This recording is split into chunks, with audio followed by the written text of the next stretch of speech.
ये हमने last class में किया था। And I have done RC circuit also, है ना? आरसी किया था लास्ट क्लास में।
ये लास्ट क्लास का था। RC circuit.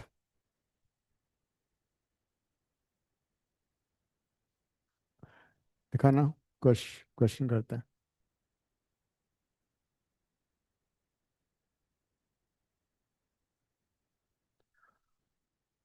आरसी सर्किट के न्यूमेरिकल्स करते हैं अभी। That circuit which contains a capacitor and a resistor. So hmm. So last class हम डेरिवेशन कर रहे थे और आधी हो गई थी। अच्छा, वो भी कर लेंगे, अब उसको बाद में करते हैं अब। ठीक है। क्वेश्चन 105। एक मिनट, 105 नहीं।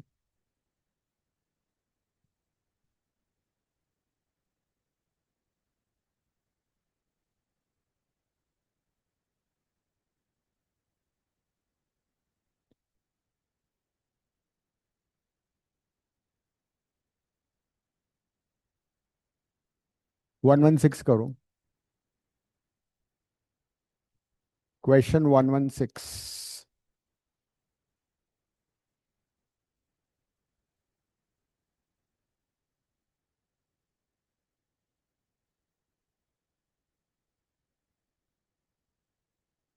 116 एंड 134 दो करेंगे।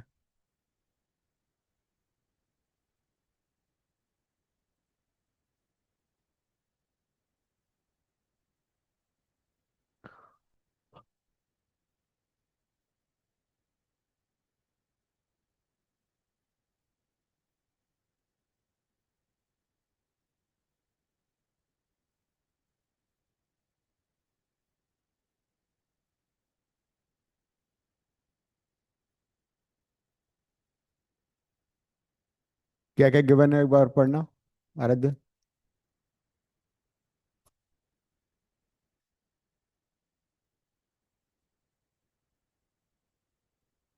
रेसिस्टर कितना है?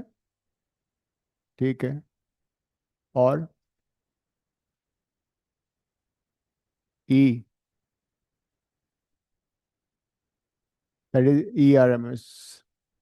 फ्रीक्वेंसी इज, ठीक है। I R M S I not निकालना है। और आई आई नॉट निकालो, मैक्सिमम कर दो, आई नॉट ही होता है। और देखो, इसको बोलते हैं phase lag. Phi is called phase lag because EMF is lagging the current.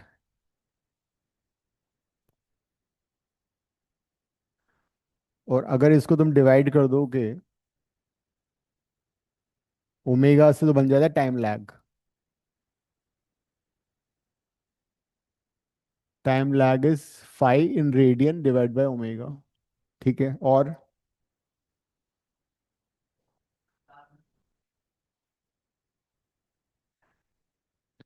तो VRIRMS पूछा है कितना, तो फिर क्या पूछा है उसने? Across what? तो जब दे ही रखा है तो क्या करोगे? ठीक है। ठीक, ट्राई करो अब। सो दिस इज RC सर्किट जो हमने लास्ट क्लास में किया था। सबसे पहले इसका Z निकालो। Find Z।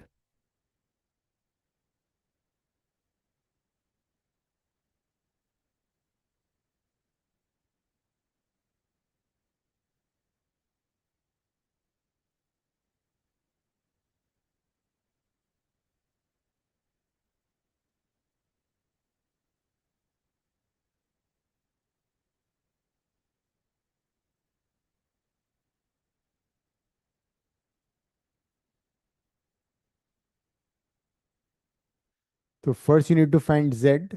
The moment you find Z you can find current.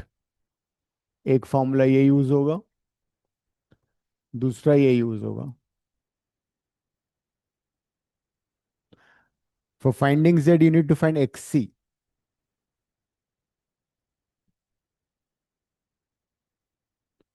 XC calculate करो। Capacitive reactance omega is 2 pi, F is 60 and capacitance is 100 microfarad. आराम से XC की वैल्यू निकालो पहले।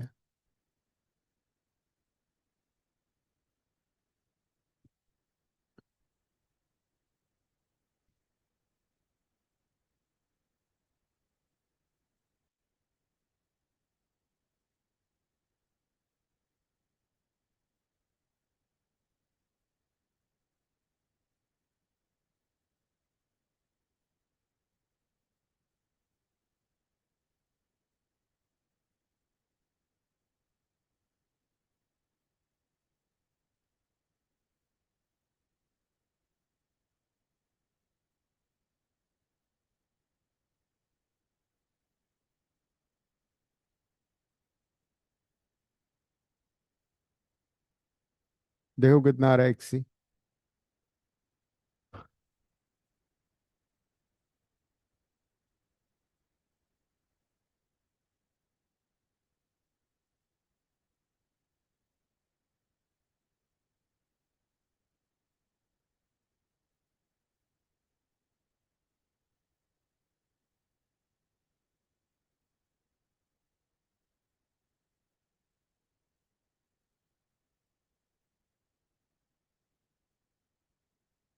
कितना आ रहा है भव्या XC?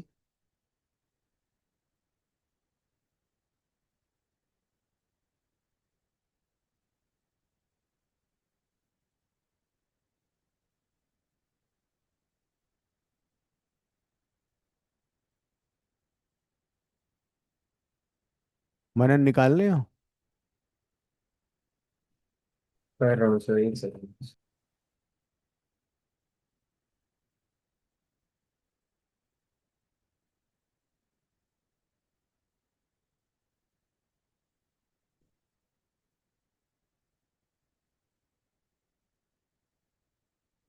हम्म।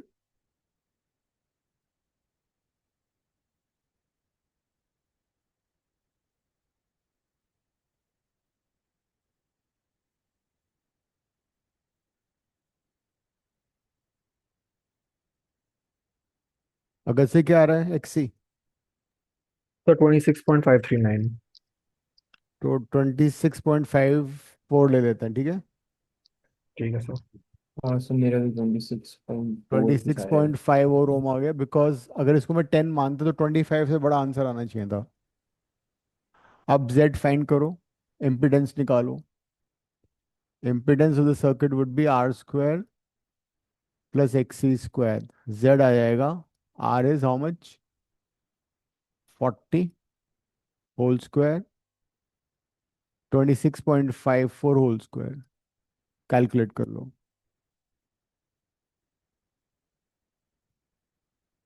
तो 48 है आंसर। हम्म।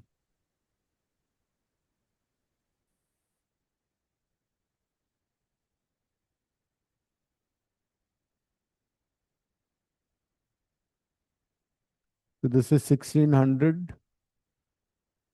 26.54 का होल स्क्वायर देखो कितना आ रहा है। 25, 26 का स्क्वायर कितना, 25 का 625 होता है। 26 का होता है 576, 676।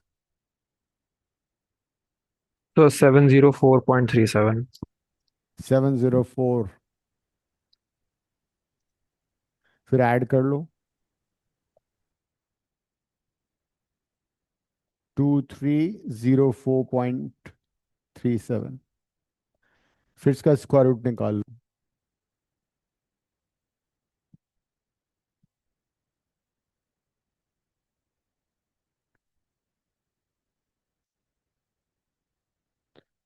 So that will be impedance.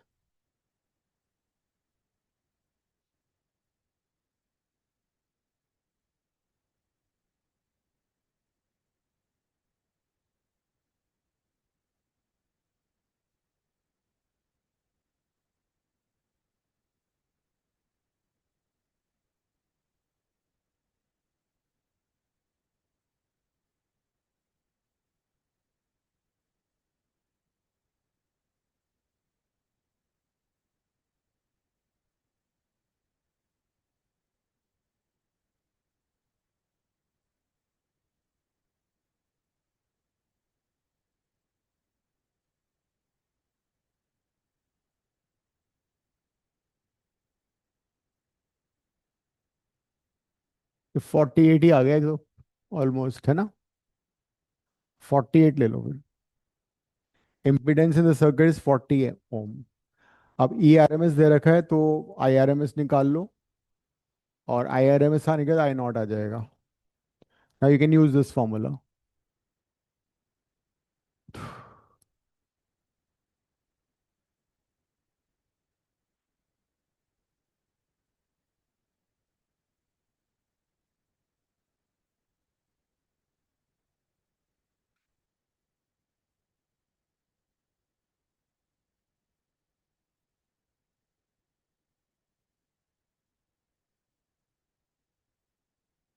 So IRMS would be ERMS by Z. ERMS था 110, Z is 48।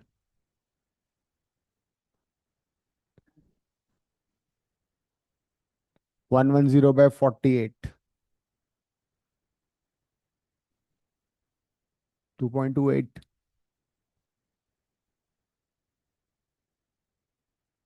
Then you can find I naught, which is root 2 times IRMS.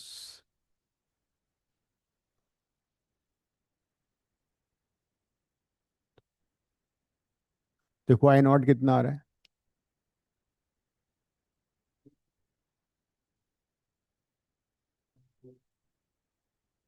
ठीक है।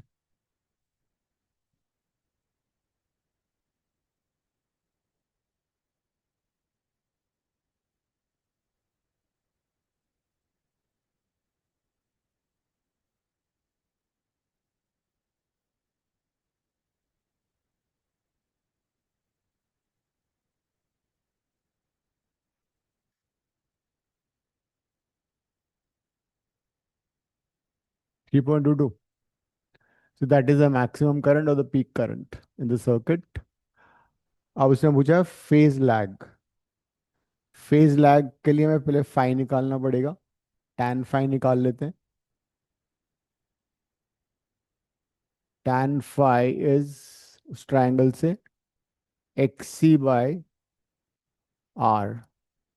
एक्स सी कितना फाइंड किया तुमने? 26.54 डिवाइड बाय आर इज 40। तो ये जाएगा, जो भी आएगा, divide by omega would be phase lag. Phase lag आएगा 26 पॉइंट, tan इनवर्स करके लिखना पड़ेगा तुम्हें। tan inverse 26.54 divide by 40 whole divide by omega. Omega कितना था? ओमेगा था 2 पाई, 120 पाई।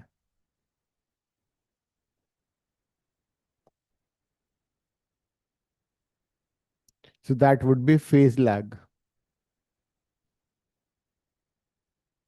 Then VRRMS, potential drop across resistor कितना होता है? Potential drop across resistor होगा IRMS into resistance। IRMS कितना निकाला था? 2.29 into R is 40। फिर सिमिलरली VC कितना आएगा? IRMS into XC, 2.29 into 26.54। ये टाइम लैग निकाला था ना, ये टाइम लैग है इनफैक्ट। टाइम लैग है ना ये।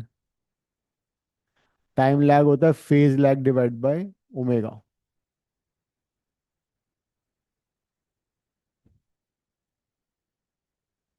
Time lag is phase lag by omega. अब इन दोनों वैल्यूज का जो सम आएगा वो ERMS से बड़ा आएगा, ठीक है, because these are vectors, that's why. 2.29 को 40 से मल्टीप्लाई करो, कितना आ रहा है? भव्या तुम हो या चली गई? क्लास में बैठी हो? हूँ सर। क्वेश्चन नहीं कर रही हो? खाना खा रही हो?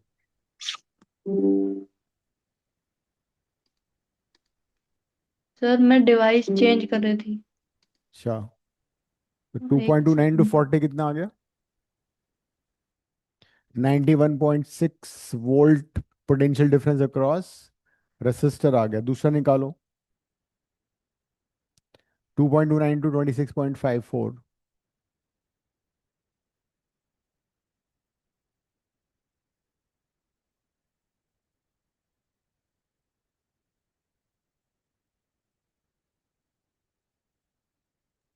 तो कितना आ रहा है? सही। तो ये क्वेश्चन कितने मार्क्स का आएगा वैसे?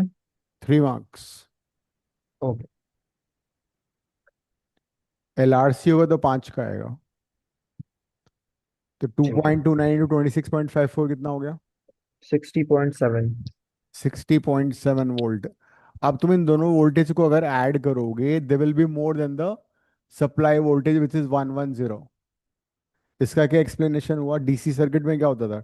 डीसी सर्किट में supply voltage equal to the sum of the voltages.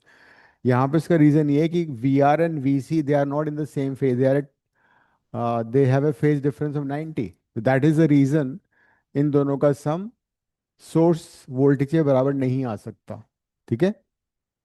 as voltage across resistor and the voltage across capacitor have phase difference of 90, these are vector quantities, the sum cannot be equal। एक बार इसका solution वापस से देख लो कैसे किया हमने।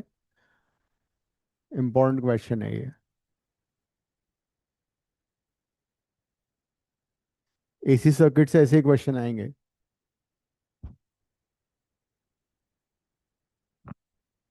अगर P average power भी पूछा तो क्या करते? C के क्रॉस से कोई पावर कंजम्पशन होता नहीं है, जो भी या तो हम ये वाला फॉर्मूला यूज कर लेते, कॉस फाई, ठीक है। या I² RMS इंटू आर भी कर सकते थे, because there is no phase, there is no power consumption across C. जो भी पावर कंजम्पशन हो रहा वो आर के क्रॉस हो रहा, तो IRMS में निकाला हुआ था। IRMS कितना था? 2.29 का whole square into R. R कितना था? 40। तो हम ये भी यूज कर सकते थे,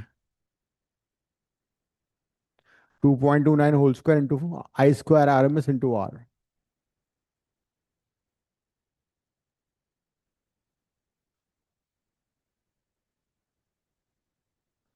मनन तुम कल फिजिक्स का टेस्ट दोगे या फिर मैं सॉल्यूशन डाल दूं फिजिक्स का ग्रुप में? फिर दे सकता हूँ फिर टेस्ट। हाँ तो ठीक है, कल दे देना, मैं चेक कर दूंगा और मैं सोल्यूशन फिर बाद में डाल दूंगा, ठीक है। Okay sir. Right. So this is question 116। अब नेक्स्ट क्वेश्चन जो हम करेंगे वो है 115, नहीं 115 तो नहीं, वो इंडक्टर वाला आ गया। मैंने कौन सा बताया था, कुछ बताया था तुम्हें ना। हम्म।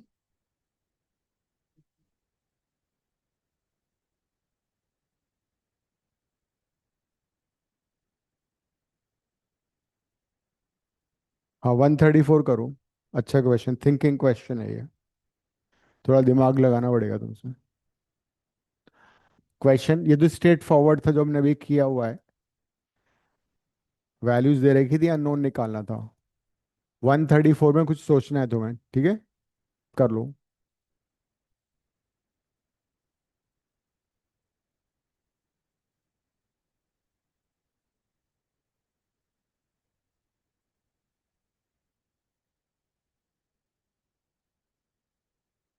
क्वेश्चन 134।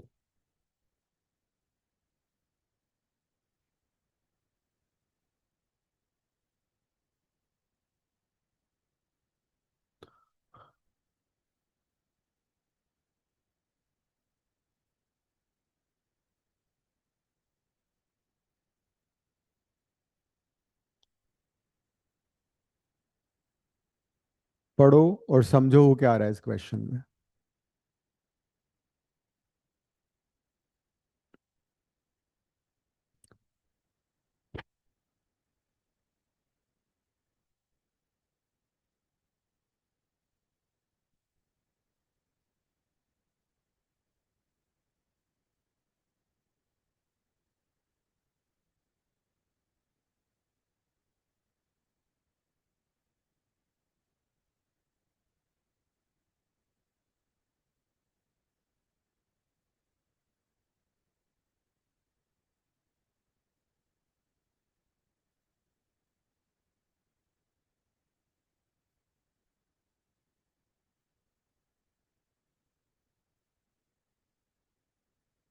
तो 50 C/सेकंड क्या होगा?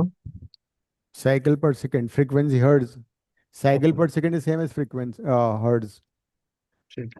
क्या दे रखा है क्वेश्चन में, पढ़ना एक बार पूरा, पूरा रीड करो लाउडली। मैं करूँ सर? हाँ। Find the capacity of a condenser to run a 30 volt. Condenser is a capacitor only, ठीक है। हाँ। हम्म 30 वोल्ट। 30 वोल्ट या watt? Volt volt. Okay. And then 10 watt lamp. Right, एक बल्ब है और लैंप है जिसका रेटिंग दिया हुआ है, उसका वोल्टेज दे रखा है और पावर दे रखी है, पावर है 10 वॉट। और अगर उसको 30 वोल्ट पे रन करोगे तो इतनी पावर को कंज्यूम करता है, ठीक है। आगे। When connected in series with an alternating EMF of 220 volt.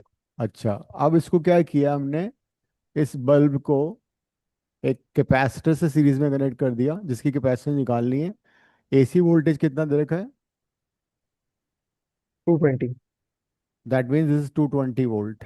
अब उसका समझो हो क्या रहा है। यहाँ पे मैं रेसिस्टेंस नहीं दे रखा बल्ब का, तो सबसे पहले हम रेसिस्टेंस निकालेंगे और करंट निकालेंगे मैक्सिमम जो कि बल्ब के थ्रू पास कर सकती है। तो पावर का फॉर्मूला क्या होता है? P is equal to V square by R. R is V square by P. V दे रखा है हमें 30 और पावर दे रखा है 10। तो रेसिस्टेंस तो बल्ब आ जाएगा हमारे पास। हम्म। जब भी बल्ब की रेटिंग दे रखी तो रेजिस्टेंस ऐसे निकलता है, वी स्क्वायर बाई पी से। बल्ब में दो चीजें प्रिंटेड होती हैं, पावर एंड द वोल्टेज। मतलब इस वोल्टेज पे अगर तुम कनेक्ट करोगे तो इतनी पावर कंज्यूम करेगा, उससे रेजिस्टेंस आ जाता है, ठीक है। The moment you get resistance you can also find the maximum current जो किससे पास कर सकती है, using V equal to I R. तो आई कितना आ जाएगा, वी बाई आर। तो मैक्सिमम करंट जो इसे पास कर सकती है वो होगी, वी कितना है, 30 वोल्ट। अभी तक ये चल रहा है, रेट ये वाला चल रहा है। और आर कितना है, 90। मतलब मैक्सिमम करंट जो इससे पास करेगी वो 1/3 एम्पियर है। यहां तक बात समझ में आ रही है पूरी? तो अगर हम इस बल्ब को, इस लैम्प को 220 वोल्ट सप्लाई से कनेक्ट कर देंगे तो फ्यूज हो जाएगा, बिकॉज वोल्टेज तो बहुत ज्यादा है। रेसिस्टेंस उसका 90 है, तो 220/90 तो 1/3 से बहुत बड़ा हो जाएगा। So the current will exceed the maximum current, मतलब हमें करंट को रिड्यूस करना पड़ेगा बाय ऑफरिंग हायर रेसिस्टेंस। मतलब बल्ब के साथ सीरीज में रेसिस्टेंस लगाओ या तो इसके साथ, लेकिन अब रेसिस्टेंस लगाओगे तो उसमें भी पावर कंजम्पशन होगा। तो हम क्या करेंगे, कैपेसिटेंस लगा देंगे, ताकि वो रेसिस्टेंस तो ऑफर करेगा लेकिन पावर कंजम्पशन नहीं होगा। तो we connect a series capacitor so that it offers reactance, hence controls the current but does not consume any power। तो अब ये बन जाएगा आरसी सर्किट। इस आरसी सर्किट में तुम्हें आई पता है, इस आरसी सर्किट में तुम्हें ईआरएमएस पता है। तो इस आई को यूज करके, इस ईआरएमएस को यूज करके जेड निकाल लो पहले। जेड कैसे आएगा? ईआरएमएस बाय आई। आरएमएस, ईआरएमएस है 220, आईआरएमएस है 1/3। इतना जेड हो गया। लेकिन जेड का फॉर्मूला क्या होता है? जेड का फॉर्मूला होता है एक और, R² आरसी सर्किट में। तो इसमें आर की वैल्यू डाल दो, स्क्वायरिंग बोथ द साइड्स कर दो, और एक्स सी निकाल लो। एक्स सी आ जाएगा तो सी आ जाएगा। इसको फैक्टराइज करके सॉल्व कर लो, इजी हो जाएगा।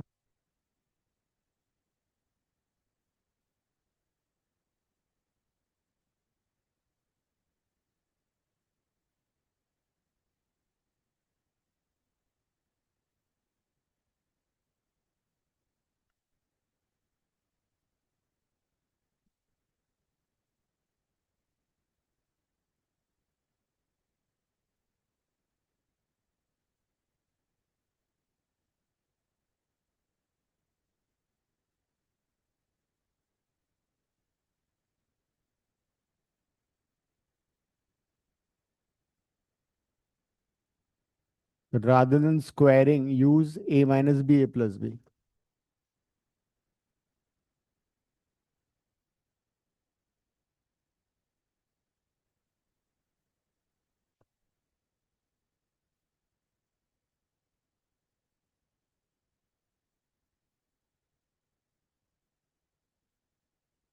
अब इसका रूट भी लेना पड़ेगा ना, तो इसको लिखो 25 × 10 × 3, ठीक है। फिर 57 को क्या लिखोगे, 3 × 19 × 10। अब इसका रूट निकाल लो, इजी हो जाएगा। 25 का रूट 5 हो जाएगा। 10 10 में से एक 10 बाहर आ गया, एक 3 बाहर आ गया, √19। देखो,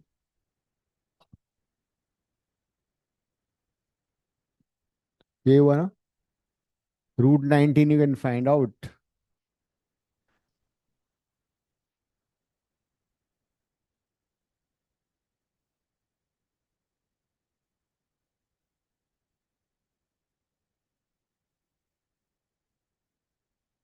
√19 निकालो, कितना आ रहा है? 4 पॉइंट समथिंग आएगा। ठीक है। तो टोटल आंसर 653 आ रहा है। इसका एक्सी का? हाँ जी। Okay, so this is 653। फिर उसके बाद ओमेगा 1/ωc यूज कर लो।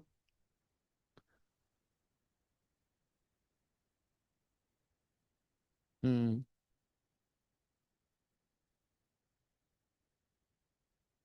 654।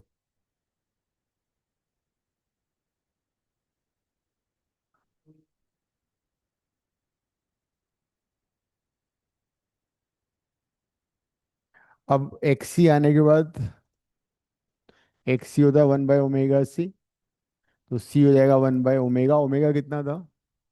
फ्रीक्वेंसी दे रखी हुई 50 हर्ट्ज मेरे ख्याल से। हाँ, तो ये हो गया 100 पाई। कैपेसिटेंस निकालना है, एक्स सी तुम्हारा है 654।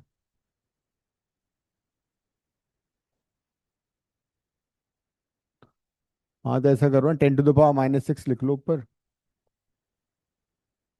कैपेसिटेंस 10 ऐसा करते हैं, 6 जीरो लगाओ ऊपर, 2246 इंटू 10⁻⁻6। माइक्रोफैरड में तो निकालना पड़ेगा, ये कट जाएगा 2 जीरो। 10,000 को इससे डिवाइड कर लो, 22/7 करना तो वो कर लो, और भी कट जाएगा ये।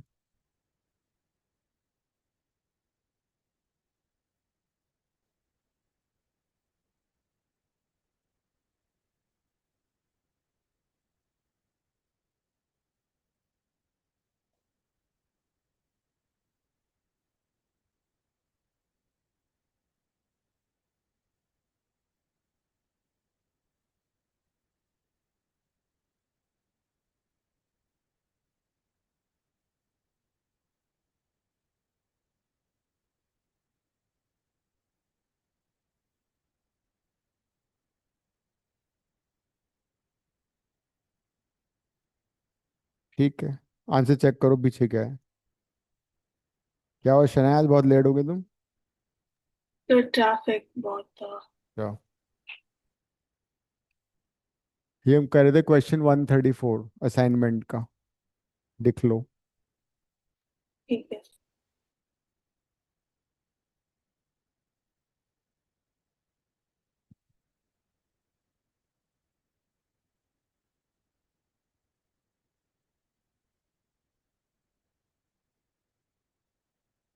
134 था ना ये? हम्म।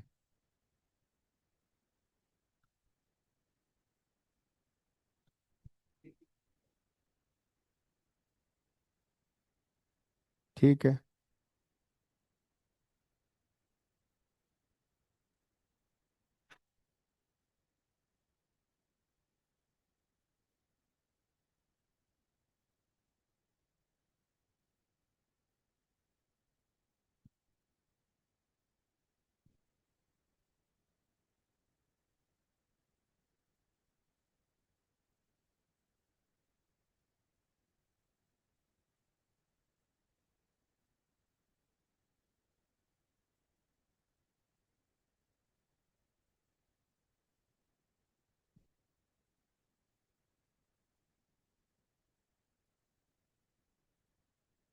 Right, this was RC circuit. Next करते हैं आरएल सर्किट। लिख लिया शनाया, तुमने लिख लिया? Yes sir.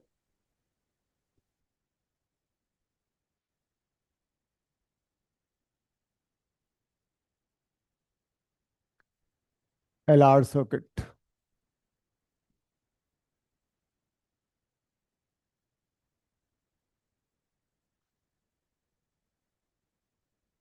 एलआर सर्किट में we have inductor and a resistor connected in series with an AC source. Current is I is equal to I naught sine omega t. This is inductor, this is resistor. Voltage across inductor VL है, voltage across resistor VR है। Diagram बनाओ।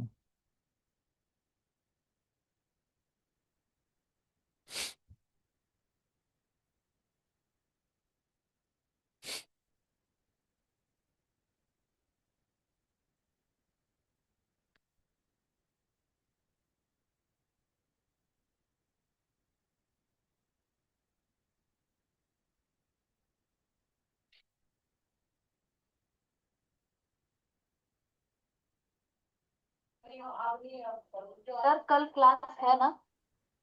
हाँ, क्यों, क्या हुआ? हम्म, कुछ हो गया है कल कल? नहीं नहीं, वो वाटर लॉगिंग की वजह से पूछ रही हूँ। वर्ड लॉन्गिंग हो रही है कल? कल नहीं हो रही, कल गुड़गांव में बहुत वो था ना। चलो शाम तक देखता हूँ मैं, अगर तो फिर ऑनलाइन कर दूंगा, अगर ज़्यादा प्रॉब्लम होगी तो तुम ग्रुप में या तो बात कर लो एक बार, देखूंगा फिर मैं, ठीक है क्या होता है।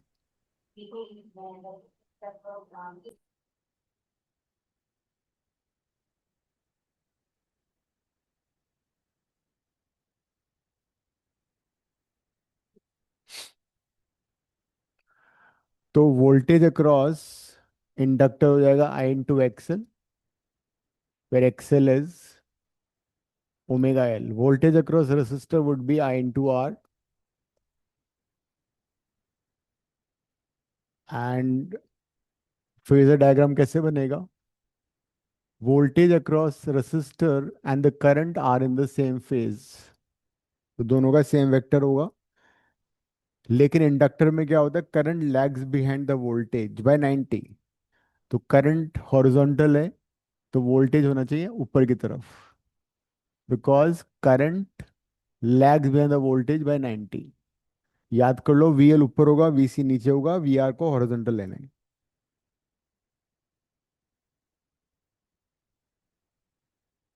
इसको कंप्लीट कर लो।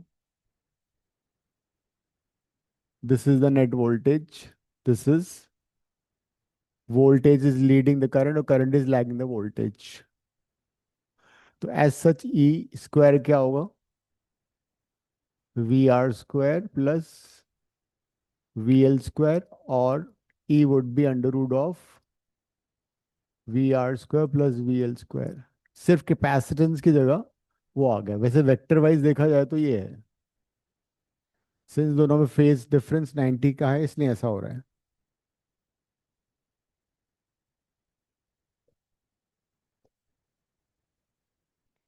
E is equal to V R को you can write I into are,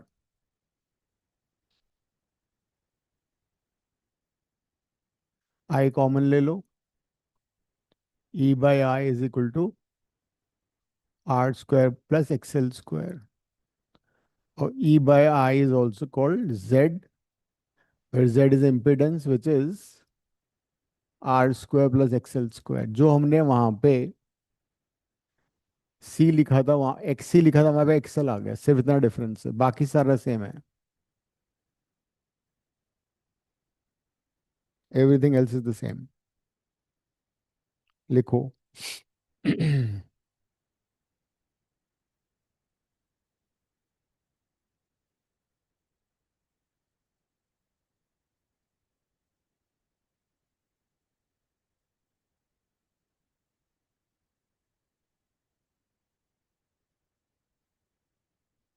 अगला टेस्ट तुम्हारा होगा EMIAC, magnetic effect of current and magnetism. ये सारे क्लब कर लेंगे। तो 3 चैप्टर होंगे। हाँ, वही 35 मार्क्स, 1.5 आवर्स। तो EMF जो है करंट से फाई आगे है, ठीक है। तो अगर करंट का फेज ये है, करंट का एक्सप्रेशन ये है, तो वोल्टेज का एक्सप्रेशन क्या होगा? E naught sine omega t plus phi. Voltage is leading the current by phi. Tan phi कैसे फाइंड करोगे? XL by R. You can also remember this diagram, इसको इम्पीडेंस ट्रायंगल भी बोलते हैं।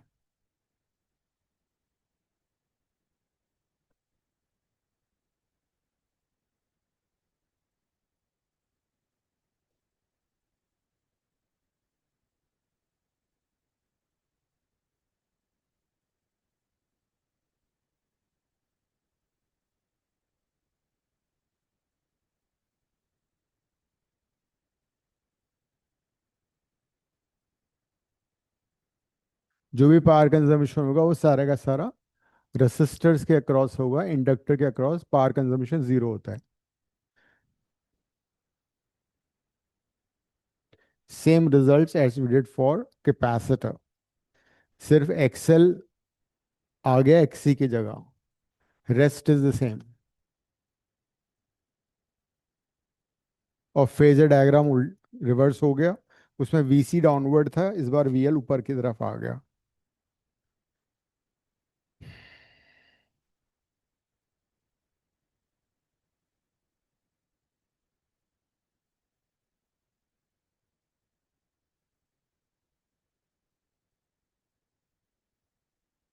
वन जीरो सेवन करो, 107, 115।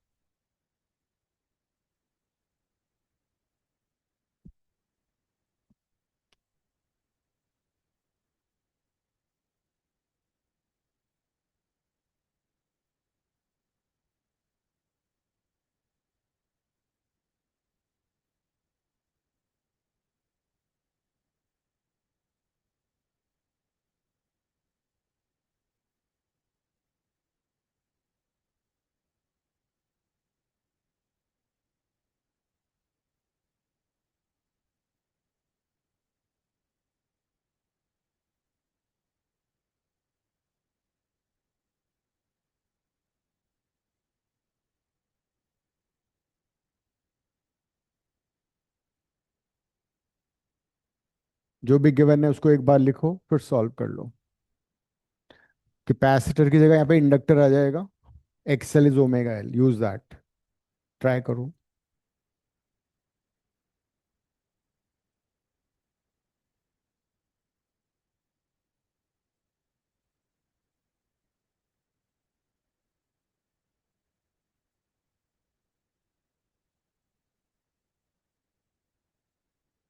Question कर लो।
मनन question पढ़ना।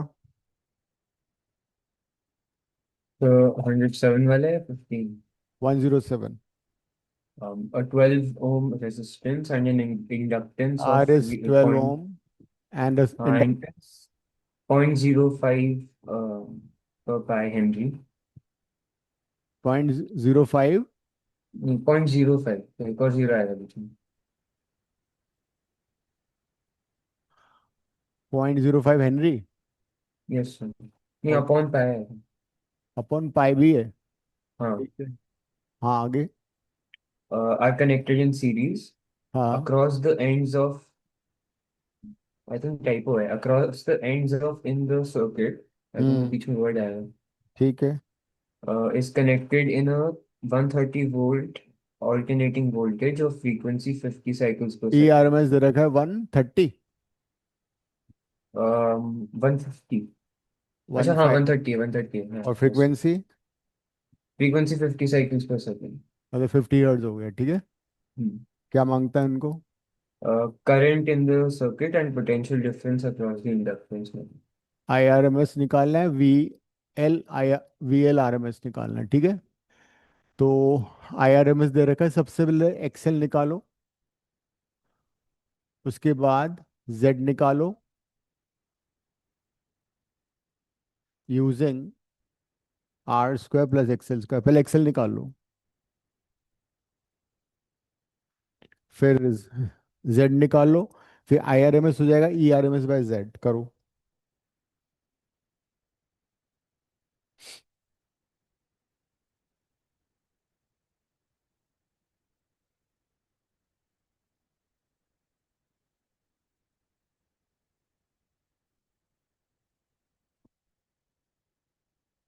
Excel you already know कितना होता है, ओमेगा एल।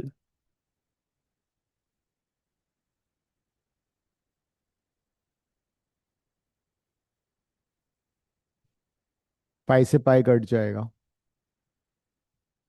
कैलकुलेशन इजी हो गई तुम्हारी।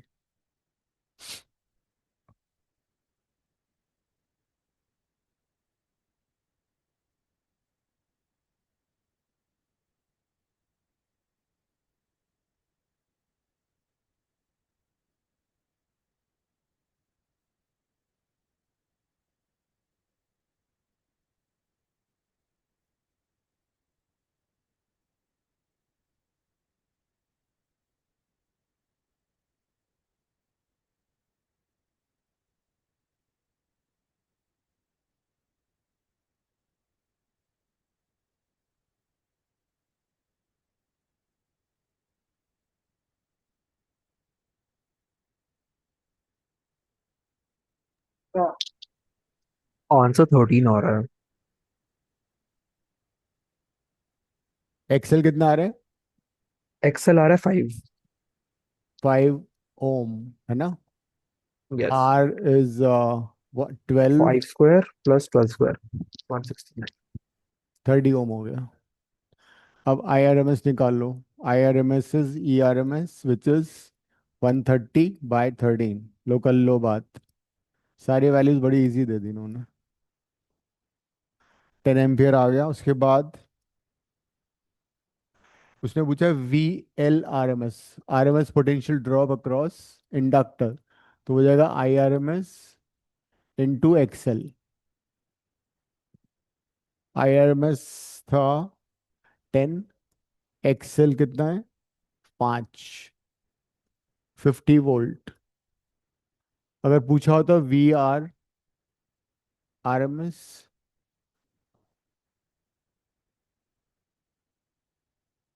आर कितना 12, 120 आता।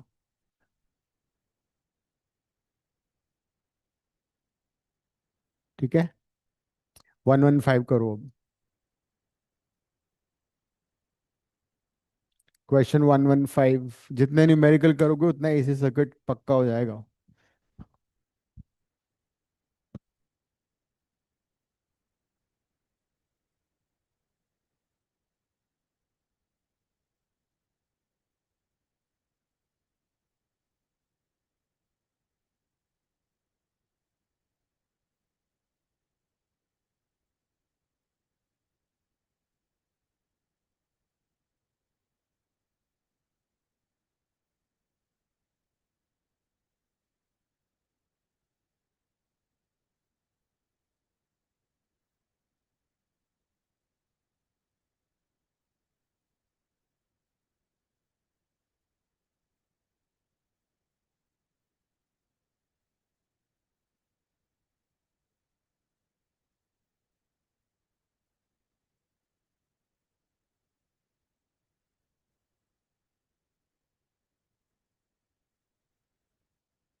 भव्य करना क्वेश्चन क्या है 115।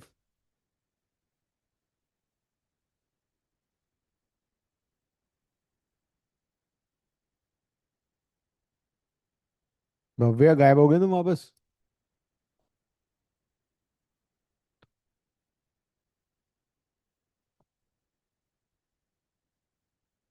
भव्य आर यू देयर।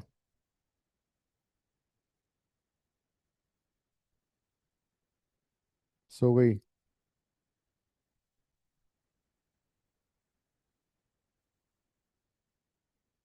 शनाया पढ़ना क्वेश्चन 115।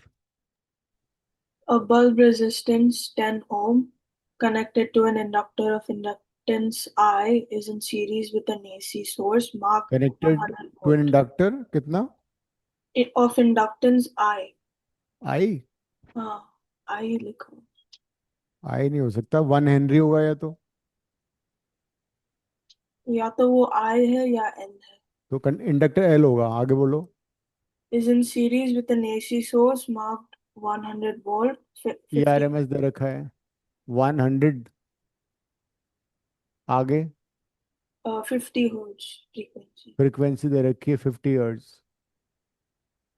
और If the phase angle between the voltage and current is radian pi by 4, 5/4। हाँ, calculate the value of L. L था। तो फिर वो इंडक्टेंस क्या है? इंडक्टेंस एल हो गया वो। अच्छा इंडक्टेंस एल। ठीक है। अच्छा. अब पहले सोचो क्या करो, क्या यूज करो इसमें। आर दे रखा है तुम्हें, तो ये वाला फॉर्मूला यूज कर लो tan फाइ का। tan phi XL by R, XL आ जाएगा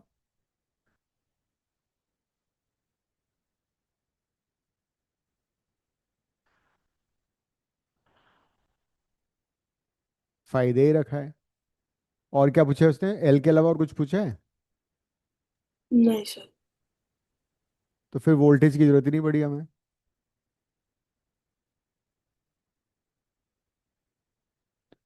तो tan 45 तो 1 हो जाएगा। भव्य तुम आ गई या सो रही हो अभी भी। ऐसे करती है ये।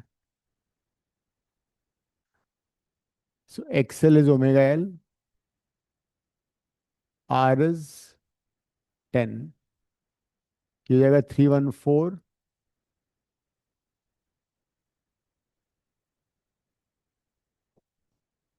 L is equal to 10/314।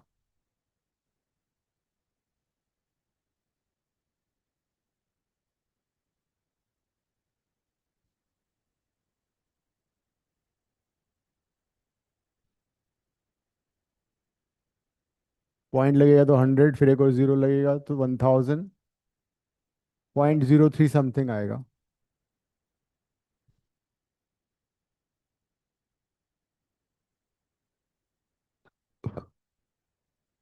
XL is omega L.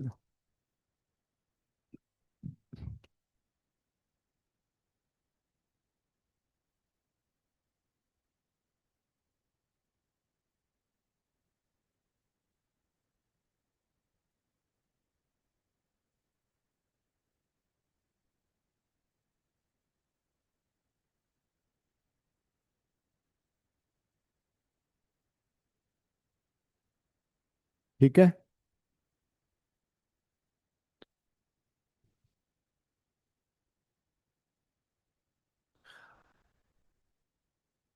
अगर हम इसमें इम्पिडेंस भी निकालना हो तो हम क्या करते हैं।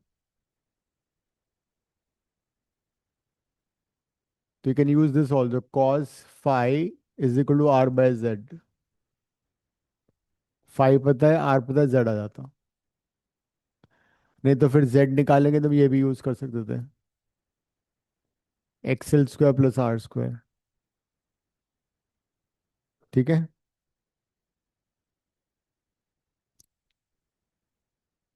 Series LRC circuit, this would be 5 mark question. या तो उसका डेरिवेशन आएगा, फिर इसमें न्यूमेरिकल आएगा। Series LRC circuit.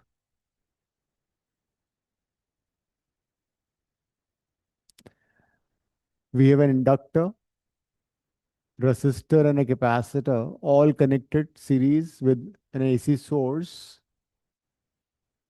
which is providing current I, which is given as I is equal to I naught sine omega t.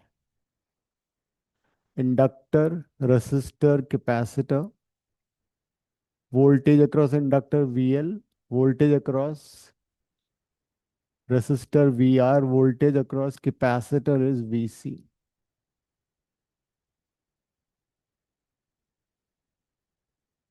Circuit बनाओ.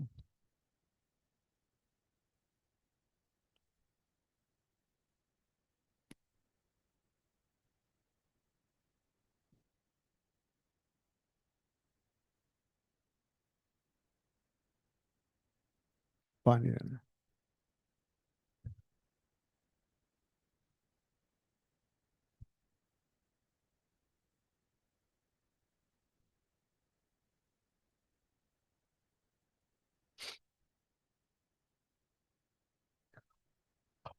VL कितना होगा? VL would be I into XL. VR is I into R. VC would be I into XC, where XL is omega L and XC is 1 by omega C.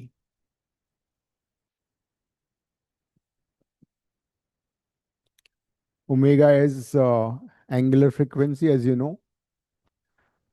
अब इसके बाद बनेगा इनका phasor diagram.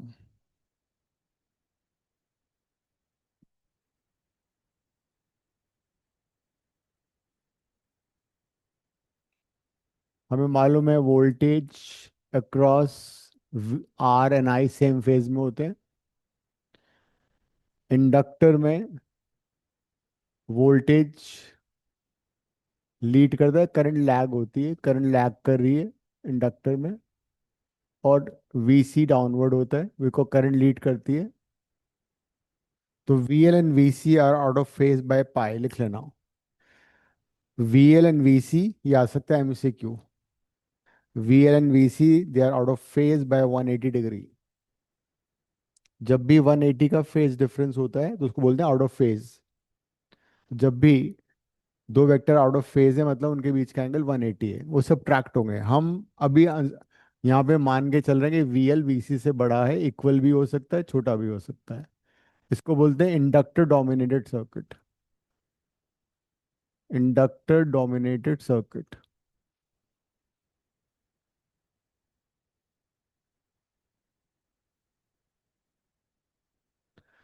तो क्या होगा?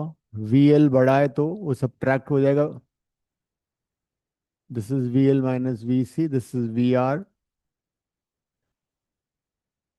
पैरेललोग्राम कंप्लीट कर लो. इनका रिजल्टेंट ये एंगल फाई, ये हो गया ई. भव्या तुम आ गई वापस? सो गई अब ये.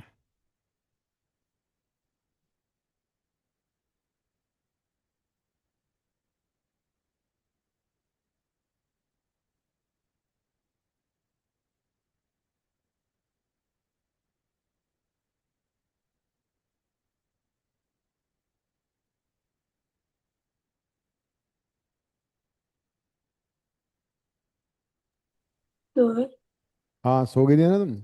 नहीं शना, अच्छा शनाया, हाँ बोलो. आपने मैग्नेटिज्म में सस्पेंडेड कॉइल गैल्वानोमीटर नहीं करना कर तो लिया मूविंग कॉइल गैल्वानोमीटर. वो है। सस्पेंडेड कॉइल गैल्वानोमीटर ही है. अ- मूविंग कॉइल गैल्वानोमीटर के कई सारे नाम हैं. अच्छा, वो ओ ठीक है। कॉइल को उसमें सस्पेंड कर देते हैं ना, वो सेम है. हाँ ठीक है। तो टेंजेंट गैल्वानोमीटर तो नहीं करा ना स्कूल में? वो आउट ऑफ कोर्स है. टेंजेंट गैल्वानोमीटर पहले हुआ करता था सिलेबस में, वो अब नहीं है. तो V L minus V C हो जाएगा. तो ई कैसे आएगा? पाइथागोरस लगा दो. E square is equal to V R square plus V L minus V C whole square, और E is equal to under root of V R square VL minus VC का whole square.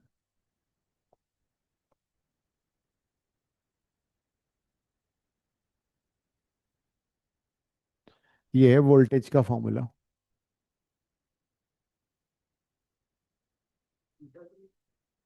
क्या? हाँ, अगर capacitor dominate circuit होगा तो VC बड़ा हो जाएगा, वो नीचे आ जाएगा। लेकिन इंडक्टर डोमिनेट सर्किट में क्या होगा, यहाँ पे करंट, इसमें क्या हो रहा है, करंट लीड कर रही है, हाँ करंट लीड कर रहा है, करंट लैग कर रहा है इसमें, ठीक है, वोल्टेज को। अगर VC बड़ा होगा तो फिर क्या होगा, VC बड़ा होने पे करंट लैग करेगी फिर, मतलब ये नीचे आ जाएगा ना। करंट लीड करेगी, अभी करंट लैग कर रही है, वोल्टेज यहाँ है, करंट यहाँ, तो मतलब current is lagging by phi. Inductor dominate का मतलब करंट लैग करेगी, current is lagging by phi, देखो इंडक्टर में current lag behind the voltage by 90, लेकिन सी की वजह से 90 से थोड़ा एंगल कम हो गया। कैपेसिटर डोमिनेट में क्या होगा, करंट लीड करेगी, लिख लेना यहाँ पे आई लैग्स ई। अब वी आर वगैरह सारा रिप्लेस कर दो, V R is I into R का whole square, I into XL I into XC का होल स्क्वायर, आई कॉमन ले लो तो जाएगा R square plus XL minus XC का whole square, E by I Z भी होता है, तो जेड का फॉर्मूला आ गया under root of R square XL minus XC का whole square.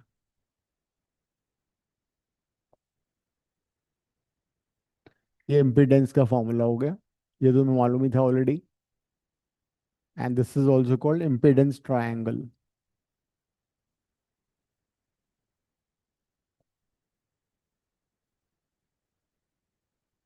So tan phi would be XL minus XC by R.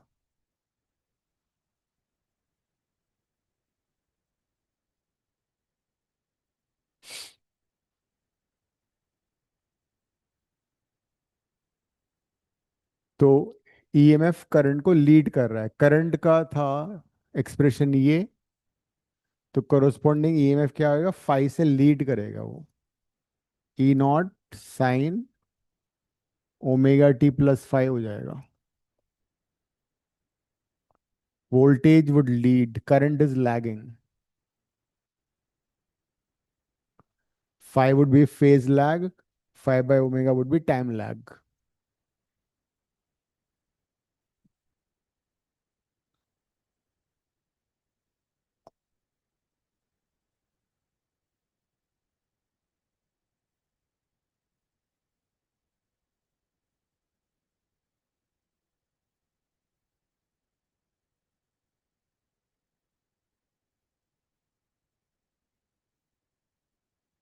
तो ये पूरा इसका डेरिवेशन है, इसमें पी एवरेज भी निकाल लेंगे, वो पी एवरेज हमारे आरसी का भी सेम होगा, एलआर का भी सेम होगा।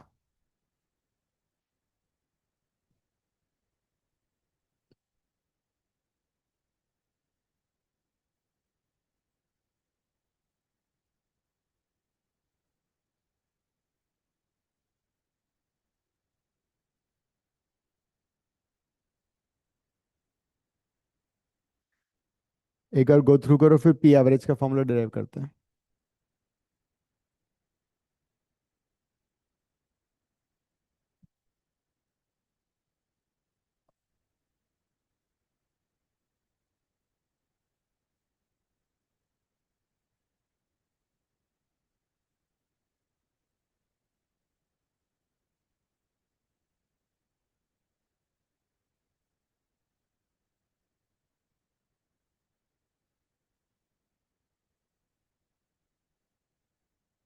Average power consumed in a RC circuit,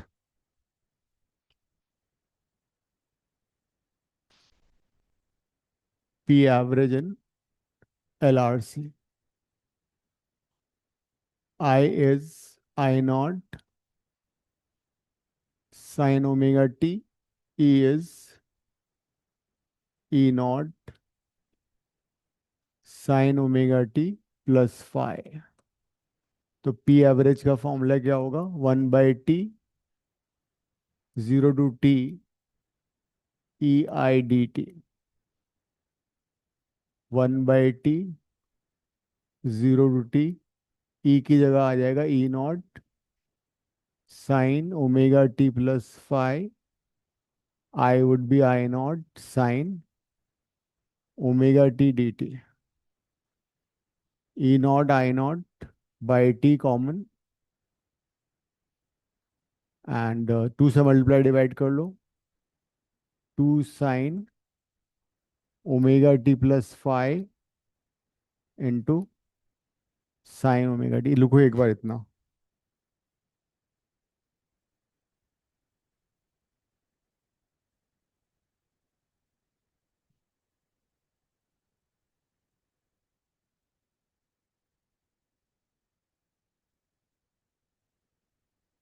Then you know this formula. 2 sin A sin B is cos A minus B minus cos A plus B। ये use करो। 2 sin A sin B is cos A minus B cos A plus B।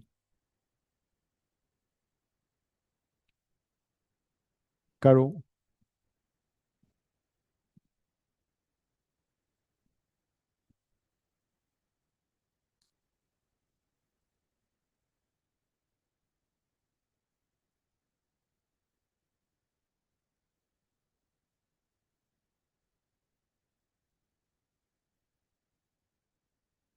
cos A minus B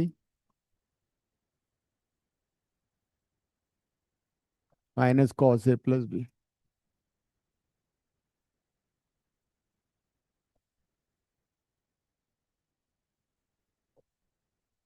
ये आएगा।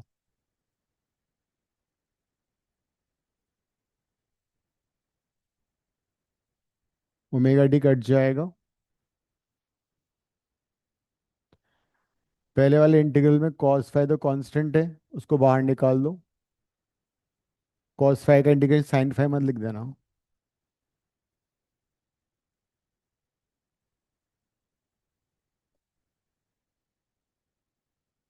ये होगा। देखो, first integral में हमने cos five बाहर निकाल दिया because five is a constant. Integrate करो, वैल्यू सब्स्टिट्यूट, लिमिट डाल दो।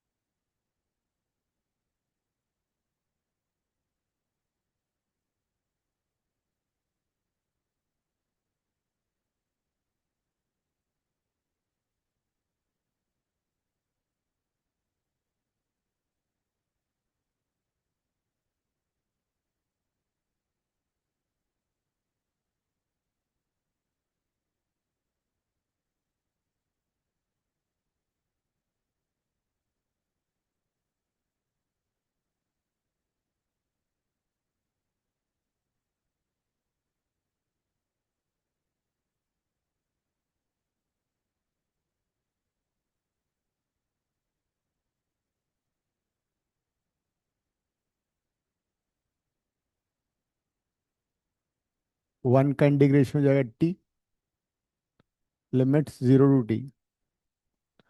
cos 2 omega t plus five का इंटीग्रेशन क्या होगा?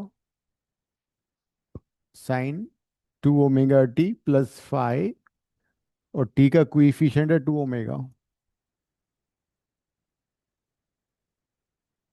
ये आएगा।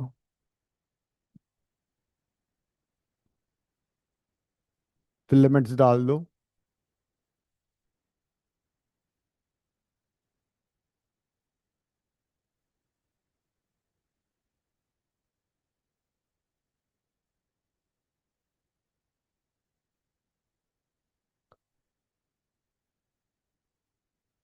पहले टी डालो।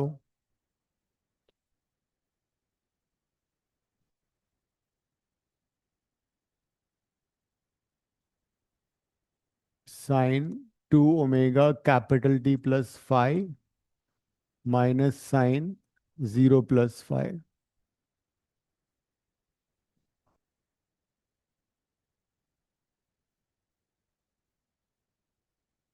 तो जाएगा T × cos 5 1/2 out.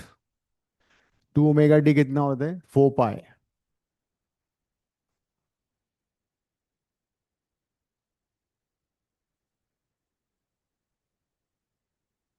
And you know sine 4 pi plus theta is sine theta only.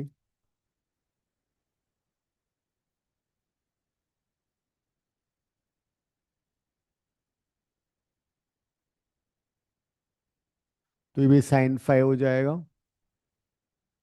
sin 5 से sin 5 कट जाएगा। t से t कट जाएगा तो p एवरेज का फॉर्मूला आ गया E0 I0/2 cos 5 और E0/√2 I0/√2 cos 5 और IRMS ERMS cos 5 और I² RMS into R. The same formula will hold true for LR circuit also and RC circuit also. P average in LRC अलग से भी 3 mark का आ सकता है।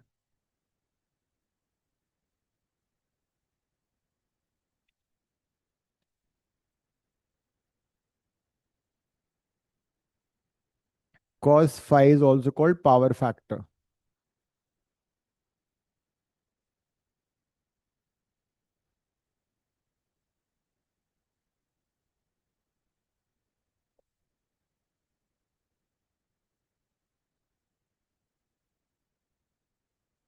तो नॉर्मली जो पावर होती है डीसी सर्किट में होती है I² RMS into R, I² R। यहाँ पे cos 5 मल्टीप्लाई हो रहा है तो मतलब ये फैक्टर उसमें मल्टीप्लाई हो गया।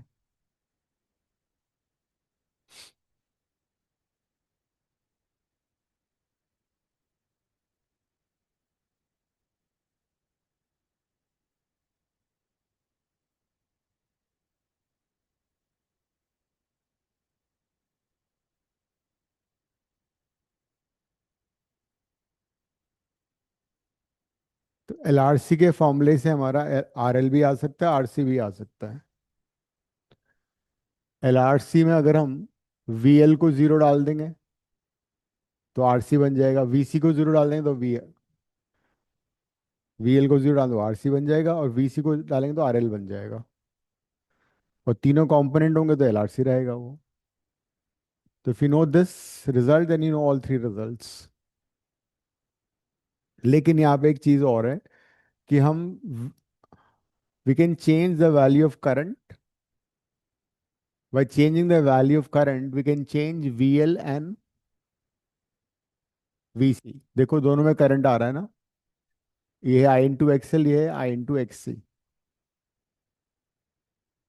दोनों में फ्रीक्वेंसी भी आ रहा है। इनफैक्ट अगर हम करंट चेंज ना करें, फ्रीक्वेंसी चेंज कर दें, सोर्स फ्रीक्वेंसी, तो सोर्स फ्रीक्वेंसी को चेंज करने से VL और VC दोनों चेंज हो रही हैं। अगर फ्रीक्वेंसी बढ़ाएंगे तो XL बढ़ेगा तो VL बढ़ जाएगा, फ्रीक्वेंसी को बढ़ाने से XC कम हो जाएगा एंड वाइस वर्सा। तो we can vary the frequency and then we can have situation when VL becomes equal to VC। वो पॉसिबल है। अगर हम फ्रीक्वेंसी को चेंज करें such that VL become equal to VC, इसको बोलते हैं condition of resonance.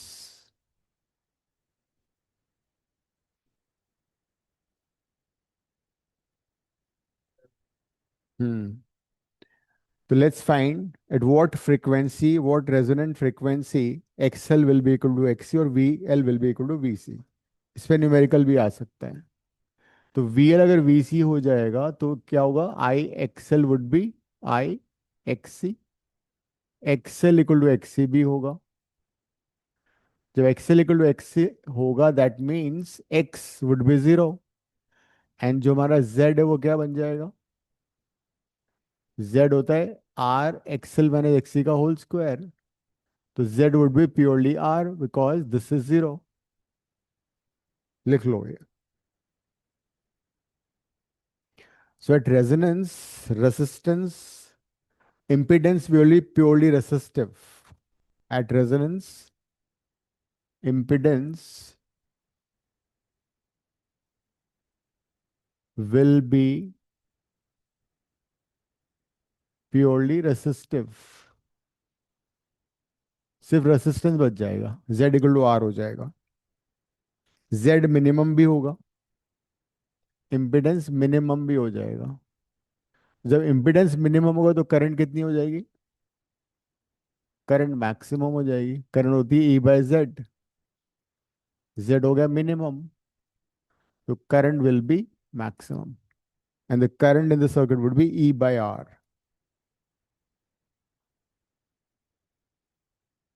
By changing the frequency, we can ensure that XL becomes equal to XC. As a result, impedance would be purely resistive, Z equal to R हो जाएगा, और current will be maximum in the circuit. यहाँ पे क्या होगा? XL होता है omega L, इसको मैं ओमेगा R लिख देता हूँ.